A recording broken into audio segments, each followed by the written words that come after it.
வணக்கம். மக்கள் சட்டம் நியூஸ். புரட்சித் தலைவர் எம்ஜிஆர் 37வது நினைவு நாளை முன்னிட்டு அதிமுக கழக பொதுச் செயலாளர் எடப்பாடியாரின் ஆணைக்கிணங்க சேலம் மாநகர் மாவட்ட எம்ஜிஆர் மன்றம் சார்பாக 1000 பேருக்கு அன்னதானம் வழங்கும் நிகழ்ச்சி சேலம் நெத்திமேடு மாணிக்கம்மாள் திருமண மண்டபத்தில் நடைபெற்றது.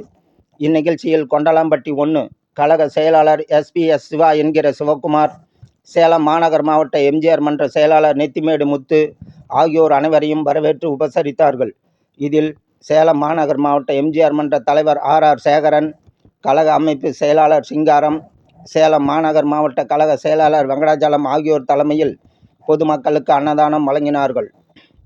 இந்நிகழ்ச்சிக்கு சிறப்பு அழைப்பாளர்களாக சேலம் தெற்கு தொகுதி MLA பாலசுப்ரமணியன், முன்னாள் MLA MK செல்வராஜு, முன்னாள் MLA ரவிச்சந்திரன், முன்னாள் MP பன்னீர்செல்வம், முன்னாள் MLA சக்திவேல், முன்னாள் மேயர் சவுண்டப்பன், முன்னாள் கவுன்சிலர் மோகன், ஈஸ்வரன், மாநகர் மாவட்ட கழக பொருளாளர் வெங்கடாச்சலம் ஆகியோர் கலந்து கொண்டு சிறப்பித்தனர்.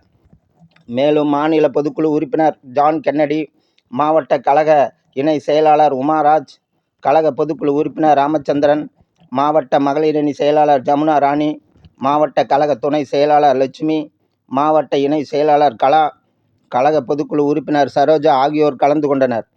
இந்நிகழ்வில் சேலம் மாநகராட்சி முன்னாள் மேயர் சுரேஷ்குமார், மாவட்ட எம்ஜிஆர் மன்ற இணை செயலாளர் ராஜேந்திரன் மற்றும் மார்கபந்து, ஆடிட்டர் பாரதிராஜா, ரமேஷ், கன்னிமார் செல்வம், மீனாட்சி சுந்தரம், மணி, கறிக்கடை பழனி, கரும்பு முத்து, சொக்கலிங்கம், குகை சுந்தரம், ஏடெக்ஸ் மணிராஜா, தாதை பூபதி, கிருஷ்ணன், அங்குராஜ், பொன்முடி, சோமசுந்தரம், கணேசன், மாதேஷ், மாவட்ட மீனவரணி செயலாளர் ராமசாமி, மாநகராட்சி கொறடா செல்வராஜு, கவுன்சிலர்கள் ஆனை வரதன், ஜனார்த்தனன், சந்திரா கிருபாகரன், சசிகலா, மோகனப்பிரியா சிவகுமார் மற்றும் மாநகர் மாவட்ட இணை செயலாளர் குமரன், கொண்டலாம்பட்டி தகவல் தொழில்நுட்ப அணி விஜய் விநாயக் ஆகியோர் கலந்து கொண்டனர்.